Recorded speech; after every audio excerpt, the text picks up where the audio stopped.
देवेंद्र कुटिया जी से कि आप मंच पर आए और अपना स्थान सुनिश्चित करें। मेरा निवेदन रहेगा अपने महानगर के को मद्देनजर रखते हुए हम कहीं शिव मंदिर में भी हम जलाभिषेक करते हैं, कभी हम किसी कार्यक्रम में ब्लड डोनेट का कार्यक्रम करते हैं। इसी तरीके से हमारा यह संगठन चलता है और अपनी छोटी छोटी भूमिकाओं से हमारे इस संगठन को मजबूती मिलती है। आपका बहुत बहुत आभार। मेरा निवेदन रहेगा स्वागत श्रृंखला को बढ़ाते हुए आदरणीय धर्मवीर गोसाई जी से कि माल्यार्पण के द्वारा हमारी विधानसभा अध्यक्ष जी का स्वागत करें।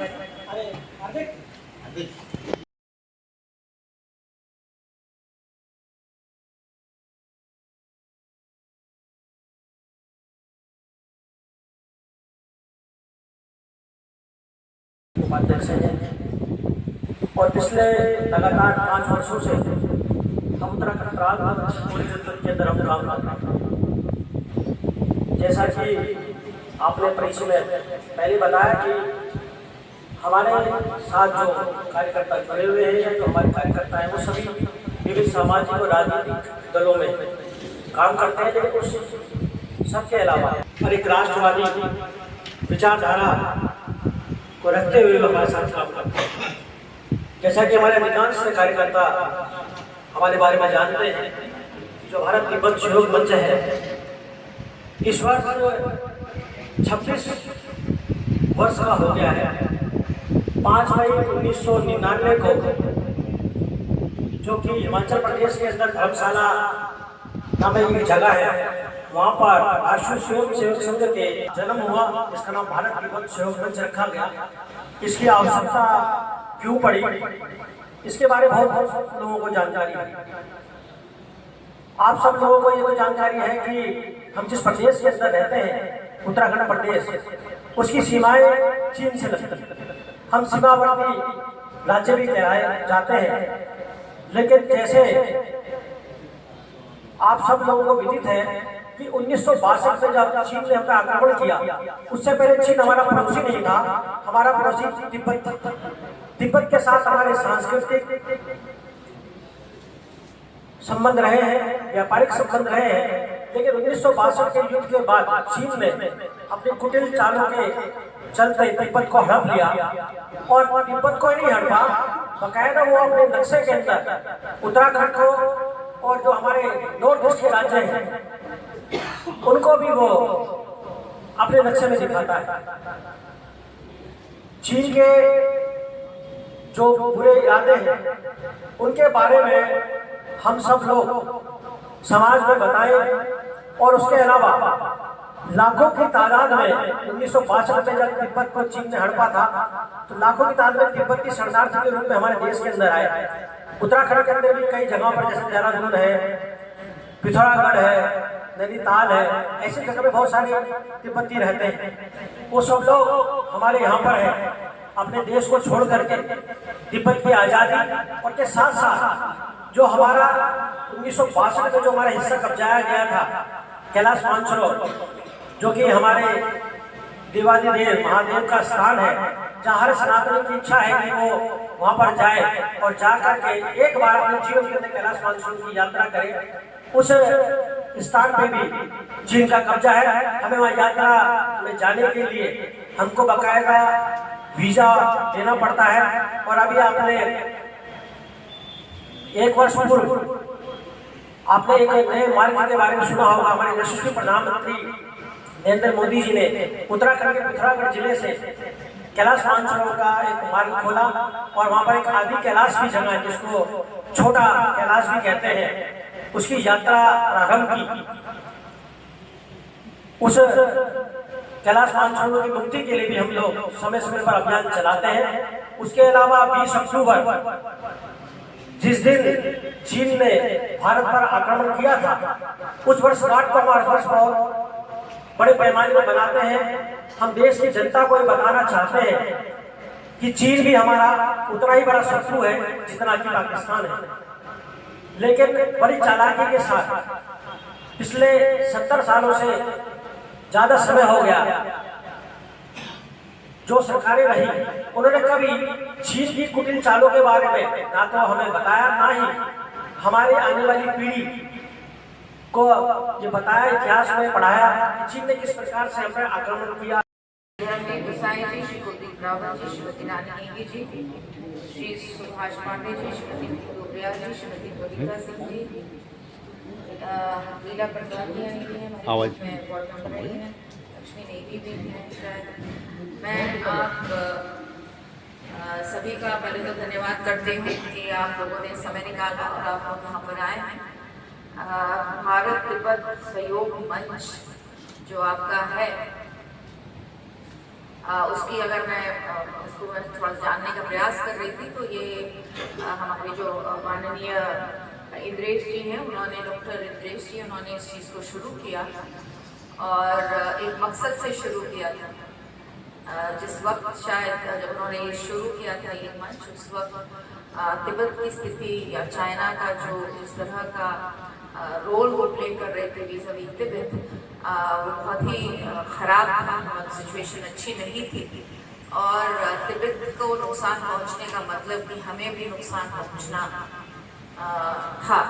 तो इसलिए शायद ये मंच शुरू किया गया। आई एम श्योर इतने सालों में जिस तरह से चीज़ें थोड़ी ठीक हुई, बहुत तो नहीं हुई लेकिन बहुत ठीक भी हुई हैं, उसका आप लोगों की तरफ से ये जो हमारे इनोवेटिव आपका जो मंच है उसके माध्यम से भी लोगों को तिब्बत में बल मिला होगा, ताकत मिली होगी, क्योंकि इतने बड़े देश जब खड़ा होता है किसी के साथ तो नेचुरल है कि उसको ताकत मिलती है, बल मिलता है। और थोड़ा बहुत जो मैं जानती हूँ, जैसे दलाई लामा को मेरा भी मिलने का मुझे भी सौभाग्य हुआ है। अच्छे लोग हैं, अच्छी संस्कृति है, अच्छे संस्कार हैं, समाज में जिस तरह से होना चाहिए, आइडियल सिटीजन जिस तरह से होना चाहिए, जहाँ सौम्य है, धैर्यवान है, बहुत सारी पेशेंस है, सबके साथ बहुत मीठा और प्यार से रहते हैं, देश हित की बात करते हैं, समाज को और कैसे सशक्त किया जाए, सुदृढ़ किया जाए, उसकी चिंता करते हैं। तो एक अच्छा मंच है जो बहुत अच्छे लोगों के साथ जुड़ा है। मुझे भी आप लोगों को आपका इतना बड़ा मंच, तो अपने प्रदेश में भी आप लोग समाज के लिए काम अवश्य करते होंगे। जैसे आपने ब्लड डोनेशन कैंप वगैरह इस तरह की चीज़ें रखी अच्छी बात है।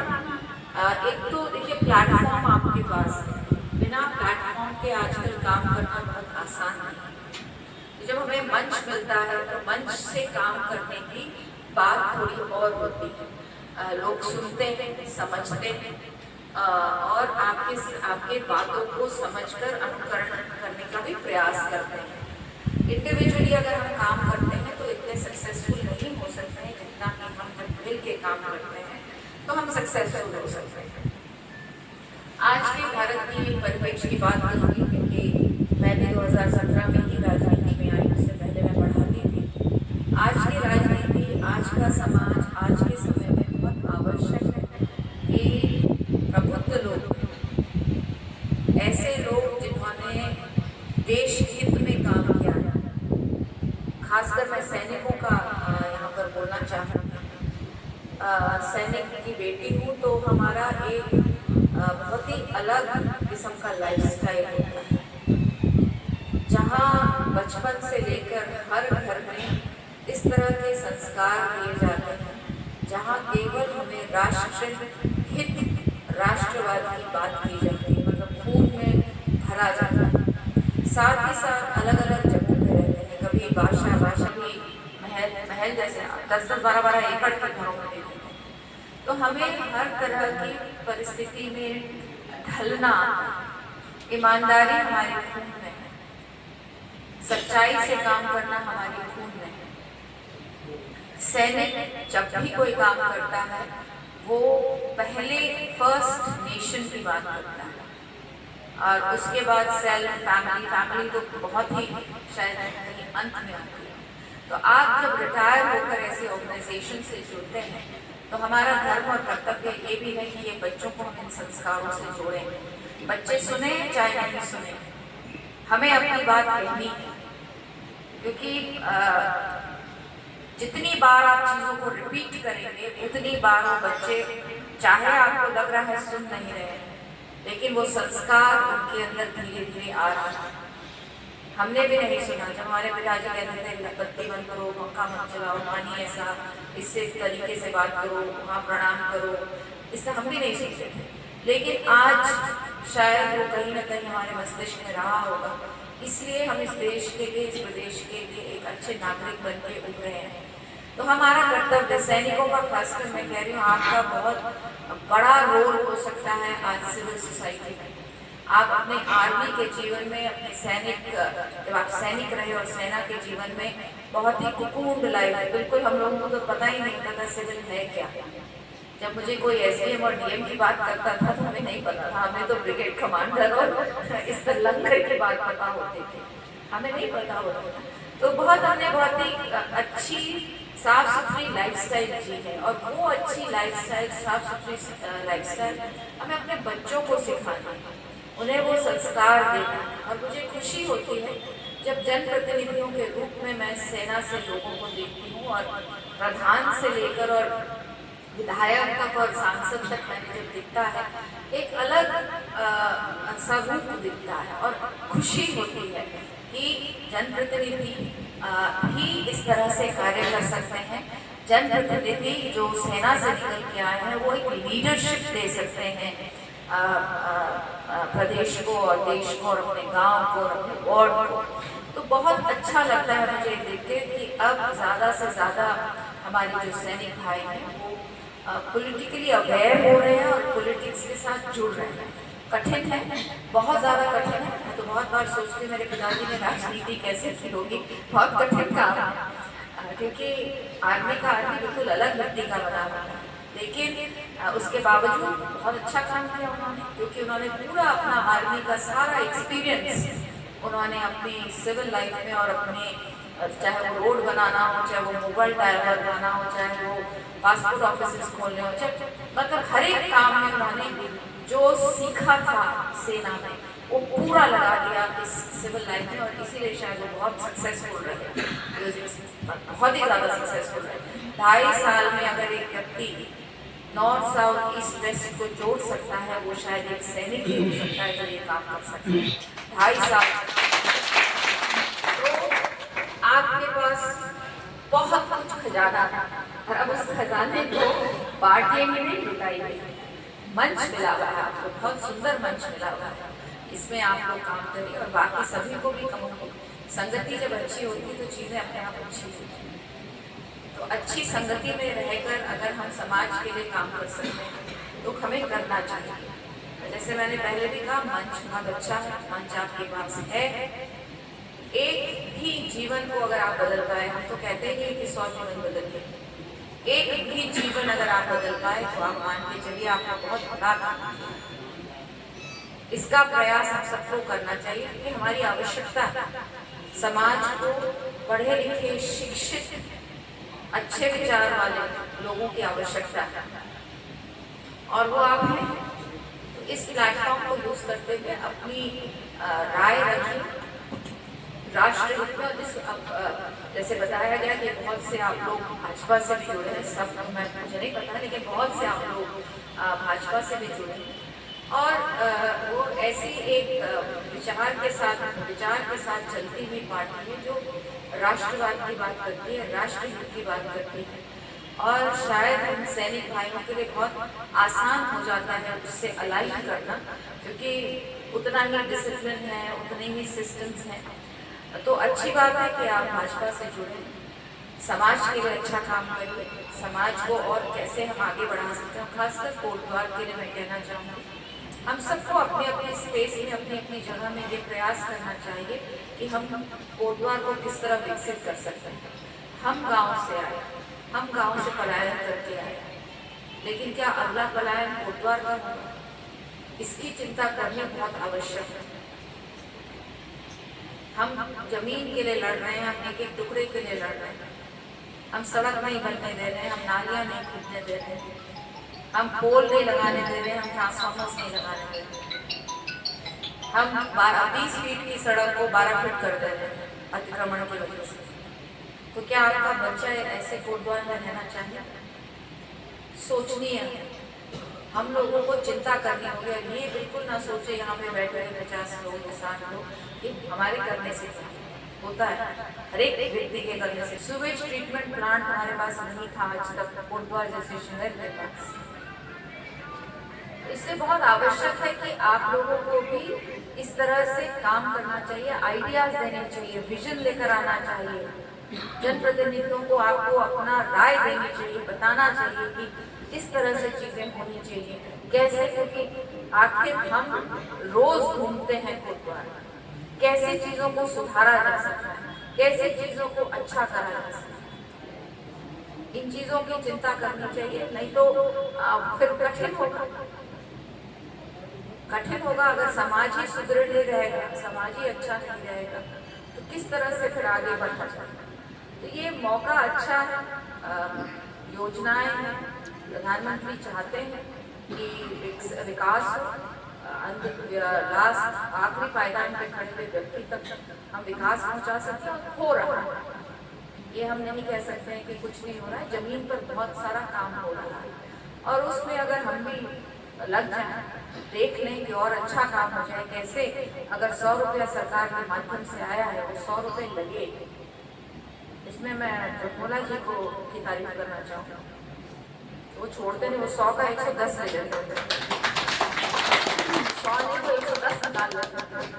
तो इसलिए ये सीखने की चीजें हैं, क्योंकि आज सैनिक है समझ में आता है, लेकिन वो जज्बा, वो पागलपन, वो क्रेजीनेस है कि नहीं मुझे तो करना है। 10 गालियां पढ़ती है, जनप्रतिनिधि को पढ़ती है, कोई बात नहीं, मैं जब तक अपने काम को अच्छे से कर रही हूँ, मुझे कौन क्या बोल रहा है यही बात चली गई। लेकिन जब वो भाजपा का कमल लगा मेरे पीछे, तब लोगों ने मुझे देखना, नहीं तो मेरे क्या असर। उस कमल के पीछे आज आप भी मुझे इसीलिए सुन रहे हैं क्योंकि मेरे पीछे कमल। जनरल की बेटी होगी अपने घर में, और कितनी बार गई होगी जनरल की बेटी को मार करके।